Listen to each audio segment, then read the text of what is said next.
What's up? It is Mark Lofton. And DeAndre Barton. And we're RGR, Retro Game Reviewers. And first, we're going to start talking about Donkey Kong, Mortal Kombat 3, Super Mario 64, GoldenEye 007. and Earthworm Jim 3D. Let's head back.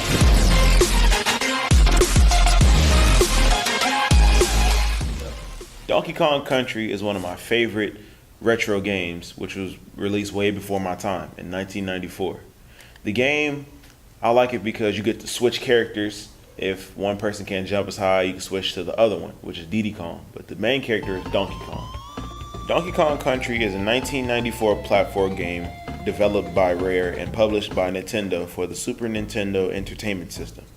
The game centers on Donkey Kong and his friend Diddy Kong, who are on a quest to recover Donkey Kong's stolen banana hoard from King K. Rool and the Kremlings.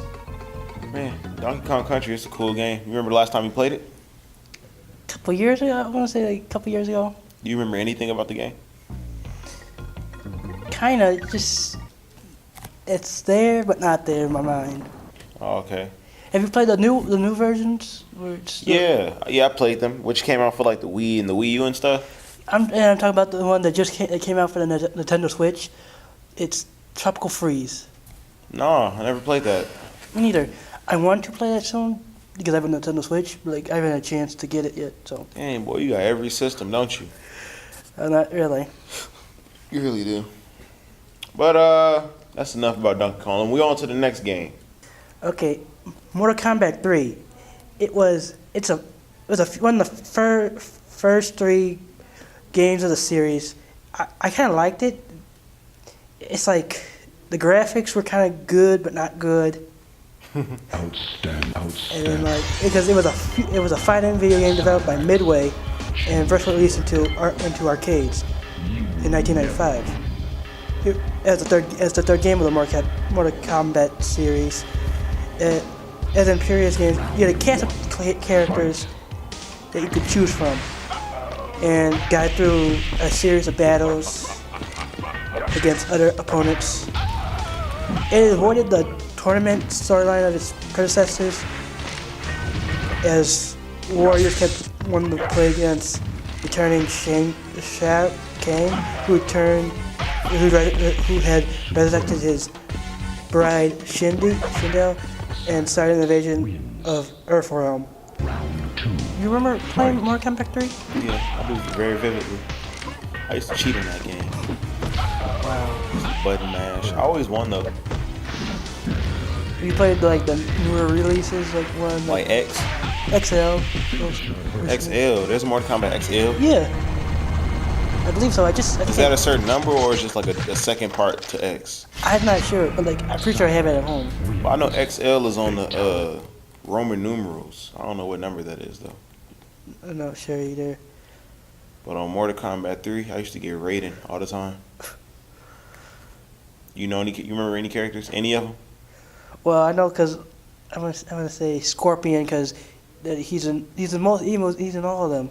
He's gotta be in all. Yeah, he's in all of them. Yeah. And then he's literally in all of them. Yeah, he's in all of them. And then like there's always new characters. Like Johnny Cage. And then Sonya.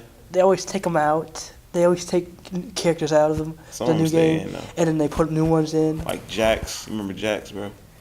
Yeah. With the do you remember Jax? Kinda. He had a robot arm. Okay, yeah. All right, let's keep moving to the next game. Yeah, but just.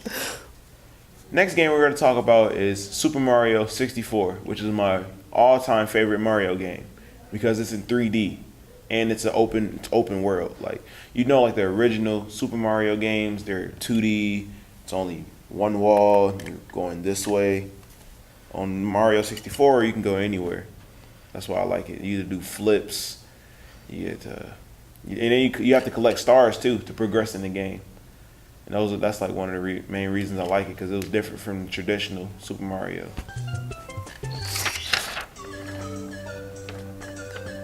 Super Mario 64 is a 1996 platform video game developed and published by Nintendo for the Nintendo 64. It is the first Super Mario game to use three-dimensional or 3D graphics along with Pilot Wing 64. It was one of the launch games for the console. It was released in Japan on June 23rd, 1996, and later in North America, Europe, and Australia. It is the best-selling game on the Nintendo 64 with more than 11 million copies sold. And enhanced remake Super Mario 64 DS, which was released on the Nintendo DS in 2004. Personally, I remember a lot about Mario 64. Yeah. I remember all the worlds you could visit. Yeah, do you remember how to get into the worlds? And you jump to the mirror. Yeah, you jumped. No, it was like Pictures. a picture. Yeah, it was pictures. like a big picture frame. You just jumped straight through it. Yeah. And it made like water. It's like a water drop. Yeah, do you remember your favorite world?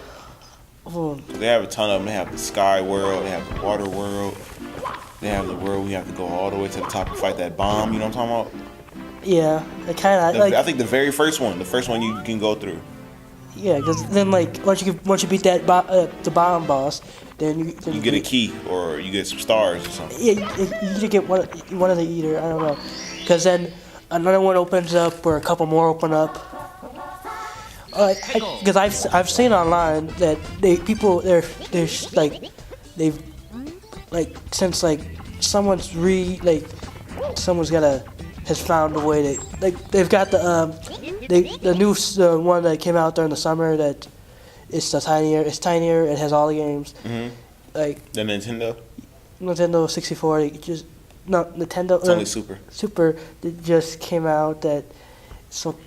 It's like a variety pack of games. Yeah, because I've seen people recently just play 64 and because they have.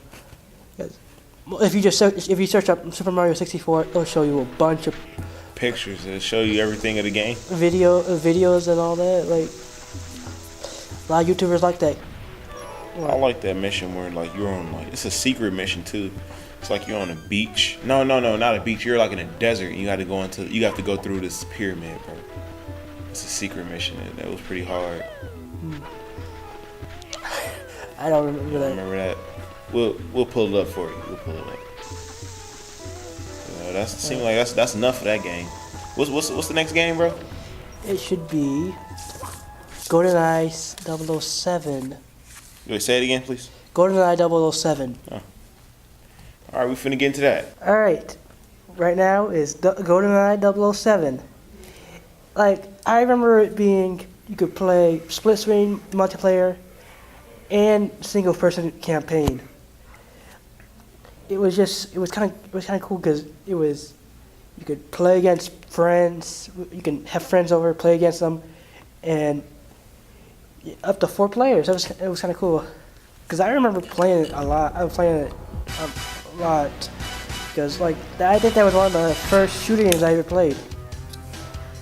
And then, because it's a first person shooter video game, developed by Rare, and based on the 1995 James Bond film GoldenEye. It got released for the Nintendo 64 in August 1997. Like I said, it was a single player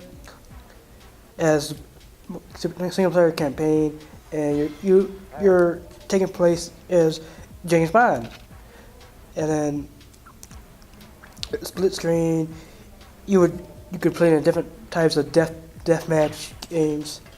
So that's I like that. It was just something that go back to old-fashioned gaming. You be around friends, not like right now where you are playing online.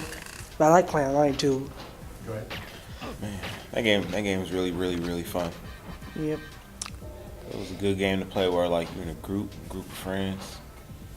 1997, just hop on GoldenEye. Yep. But did you know it was released for it's on PlayStation 4 now? Yeah, it got re-released 2 years ago because it had a big commercial on it. It had ads on YouTube, all that. I'm gonna have to look that up. It might be an online game now. It might be because how many people are do it online. Exactly. If it's an online game, I gotta play it because it's a nice retro game. Now I think it will never die out unless they stop making the system. Yeah. If it is online, tell me so that I can get it. I can look it up. Speaking of you remember we used to play that at my house? Yep. It was. Yeah. Yeah, I used to kill you all the time. Yep. And we also played the Wii version too. Yeah, 007? Yeah. Mhm. Man. I used to love that golden gun. That gun was one shot. You remember that game? Yeah. Gun? Yeah. That little golden gun. It was looked weird. Like a hunk of metal. Yeah. But like going to imagine if it just came out, if it was released now. Are you talking about like if it was 1997? No, now? I mean like if it was released like this year, and all the Call of Duty games, all the Halo games, would you still want to play it? Yeah. Yeah, because I played the old one. I want to play the new one. No, I mean like if it wasn't released at all in 1997. But they just released it now with Yeah. the same graphics? Yeah. No, I wouldn't play it. But like I'm so used to these new 3D graphics with the 4K and all that. It looks too good to go backwards, you know. But like it was like, oh wait, I'm not meaning like the graphics back then, but like graphics now. They would put all that in. Oh, like it's an updated game, like it never came out until now. Yeah. Yeah, I would play it. Yeah, I get what you're saying now. Well, That never happened. like I don't think I would because we got Call of Duty Black Ops 4 coming out soon, and There's a lot of games coming out soon. World War II came out a while ago. 2K. Oh, I love World War II, but that's a whole nother subject. Yeah. That's a whole nother subject. And But those are Fortnite- first-person shooters, so we're kind of staying on topic. Yeah, and like Fortnite. Yeah, all those games took over 007. I don't even think they're gonna release anymore. They had good games though, like they Yeah. came out for different platforms later on. Yeah, I know. Like, but imagine like those games, the Call of Duty games, are like you see how they were on original systems, and then you can play those discs on the newer systems. Mm-hmm. Like, why can't that be with the 007? What is it called? Crossplay? No, not crossplay. It's called something else. Backwards compatible. Yeah, that's compatible. the word you're trying to say. Yeah, but these were different. Like we had CDs, disc, and you can download the game. Back then they had cartridges. Yeah. You had to get it work. I don't even know. Does that even work? I swear I did it every time it didn't work, and it worked. So does it work? I'm not sure, but like you should just kind of blowing the dust out. You blowing the dust in more, kind of. Or you blowing it out. Well, like if you like, or you do that like you're pushing it down. You push it. Oh, I used to love doing that. You're- I miss doing that now. You're pushing it up and then back. The final game that we're going to talk about is Earthworm Jim 3D, which was released in 1999. That game was pretty cool, but I found out that they had an older version, which was in 2D for Super Nintendo. And then they re-released a new game, Earthworm Jim 3D, on the Nintendo 64. It's a farmyard out there. Earthworm Jim 3D is a platform game, the third in the Earthworm Jim series.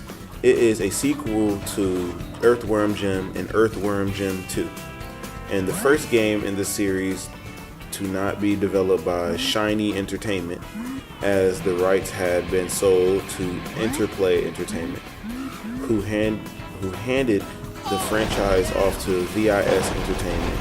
The game suffered a difficult, prolonged development cycle that was repeatedly delayed until it was released in 1999 for the Nintendo 64 and Microsoft Windows. The game was not received well, with critics claiming that the charm of the originals was lost, and that despite the long development period, the game still felt sloppy and lacked previously promoted features. I don't remember too much about Earthworm Jim, but I know I have the game and I played it before. I don't even think I played it. I know you've played it. Yeah, I had the game. The only thing I can really speak on Earthworm Jim 3D is that it was in 3D. It was open world, and not really open world because it had different missions, and you had weapons too. You had different kinds of weapons. You had a little automatic. We'll show it. We'll show it in a second. But they had an automatic that had a shotgun. They had different types of creatures you get to kill. You had to collect different things. That game was just wild. The game was just wild. There was a lot to it. Yeah.